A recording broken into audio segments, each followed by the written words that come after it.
Paano kung may time machine talaga? Babalik ka ba sa nakaraan para itama yung mga mali mo? Siguro ako hindi na.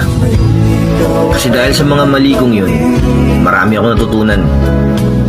At kung bakit ako matatag ngayon, dahil sa mga pinagdaanan ko nung nakaraan.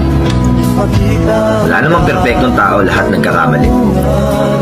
Ang mahalaga ay bumabangon tayo muli sa bawat pagkadapa natin. Mahalin mo na lang kung ano ka ngayon at kung anong meron ka. Dahil kung patuloy tayong kakapit sa nakaraan, baka yung mga bagay na meron ka ngayon, eh hindi mo na mapahalagahan. Lumilipas ang panahon.